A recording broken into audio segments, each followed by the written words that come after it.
Straight Outta Compton, N.W.A.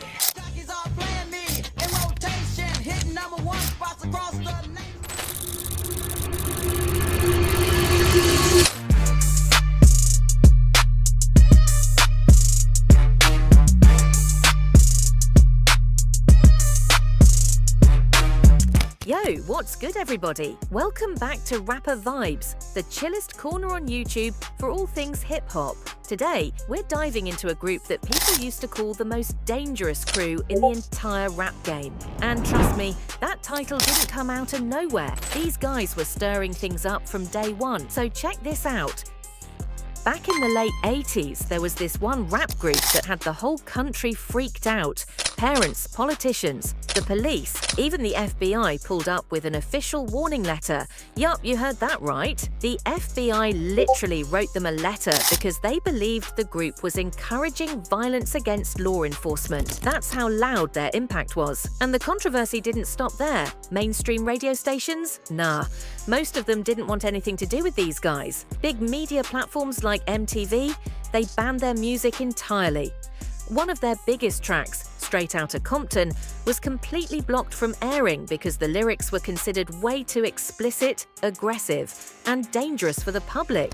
Straight Outta Compton is a brother that'll smother your mother and make your sister think I love her. Dangerous motherfucker raising hell, and if I ever get caught, I make bail. See, I don't give a fuck. But here's the wild plot twist. Banning them only made them more iconic.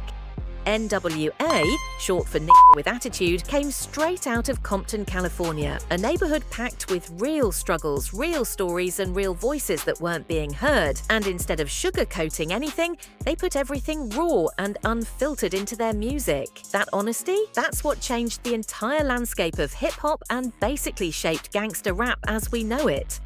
Before these guys showed up, hip-hop was still floating around in the underground scene. It was raw, it was gritty, but it wasn't fully accepted in mainstream America yet. Then this group came along, and boom, everything shifted. Suddenly, hip-hop was blasting out of cars, TV shows were talking about it, and the whole country had their eyes on this new wave.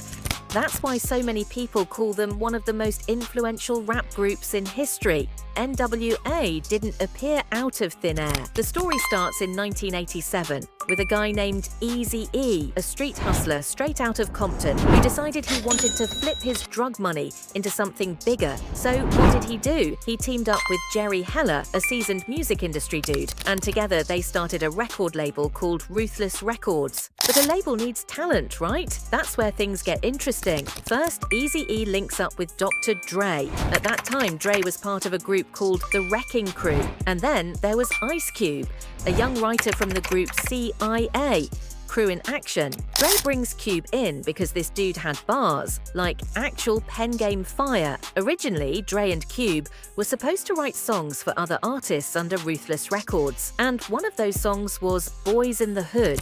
You come talking that trash, we'll pull your car.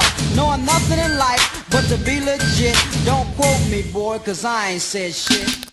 Ice Cube wrote it for a New York rap duo called HBO, but guess what? They straight up rejected it. They didn't vibe with the Compton energy, the slang, the whole feel. And that rejection, that's the moment everything changed. Instead of tossing the song away, they decided, all right, forget it. Let's just make our own crew and do it ourselves. So they built the first lineup of N.W.A, Eazy-E, Arabian Prince, Dr. Dre, and Ice Cube. By 1988, two more key players joined, DJ Yella and MC Ren. Both crazy talented, both bringing fresh energy. Meanwhile, Arabian Prince dipped out because of some contract disagreements. Yella, DJ Yella, Dr. Dre in the house. MC Ren in the house. What we got right here? This is my man, the crazy man, Eazy-E in the house. Hey, he's temporarily insane. So, Easy, does this mean you won't be participating in the interview? And here's a fun twist. Eazy-E never planned to be a rapper. Like, dude was supposed to just run the business side.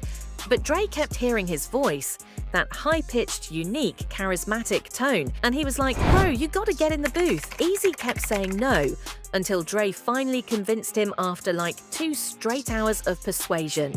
The result? Eazy-E recorded Boys in the Hood, and the rest is literally hip-hop history. He looked at Eazy like, why don't you do it, man? You got a voice. Your voice is gonna sound good on the record. And he was like, hell no, man, what? Crazy. We got the studio time booked. Might as well do something. You know what I'm saying? So, all right, give it to me. So Dre was like, you know what? Everybody just leave. Everybody leave. I'm gonna work with this dude. So we left, came back later on that night. They hadn't even finished the first verse. I was like, damn.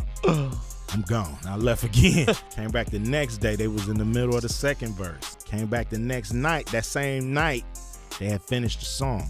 And it was dope. So here's where things get interesting. After Ice Cube wrote those early lyrics, the raw, unfiltered bars that would eventually define an entire era, Dr. Dre took the sheet, read through the lines slowly and was like, yo, this could actually work. Dre then started coaching Eazy-E step by step, teaching him how to spit his first rap lines. Because let's be honest, Eazy wasn't a natural rapper, but that voice, that charisma, Dre knew it was gold. Not long after, the crew dropped their early collaborative project called N.W.A, and on August 13th, 1987, they released their very first official single, Panic Zone. And we're N.W.A. Don't need to fear with the sound you hear, cause it's a dangerous crew. I'm in control of your mind and soul. Don't be afraid, just bust the move. So far from home, you're on your own. In a land of the unknown. It's the dark side. The dark side. It's called the Panic Zone. Not intentional, just your radio. There's nothing wrong. The underworld is taking control.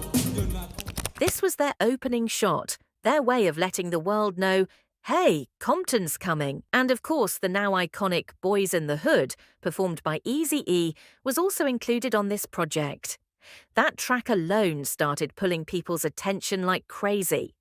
But right after the release, Ice Cube made a surprising move.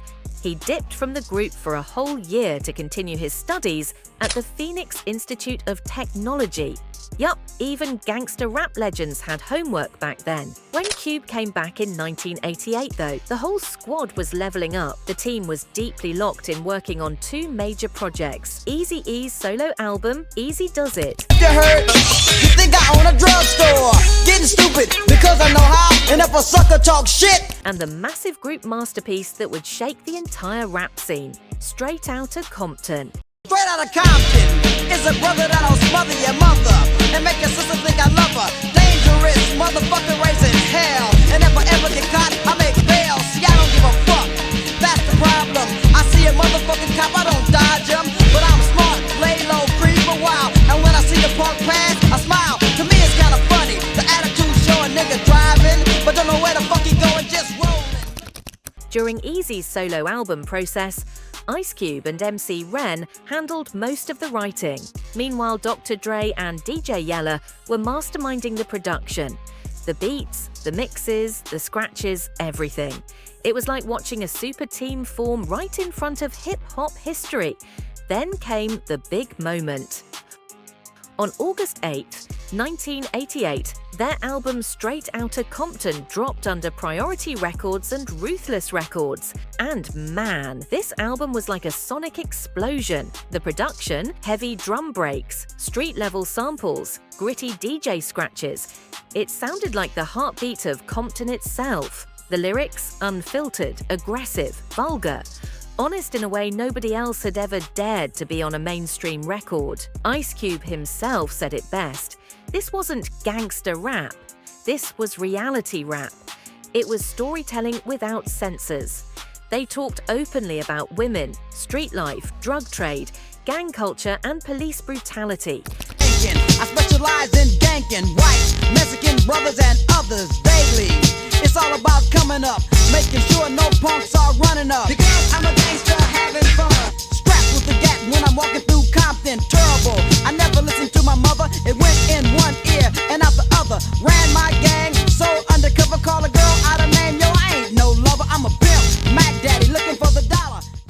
Topics that other genres tiptoed around or avoided entirely. And that's exactly why the music hit so hard. It wasn't polished, it wasn't pretending. It was the truth, their truth. delivered straight from their neighborhood into headphones across America. Tracks like these had their own price, their own weight, and their own artistic value. They weren't built to make people comfortable, they were built to make people listen.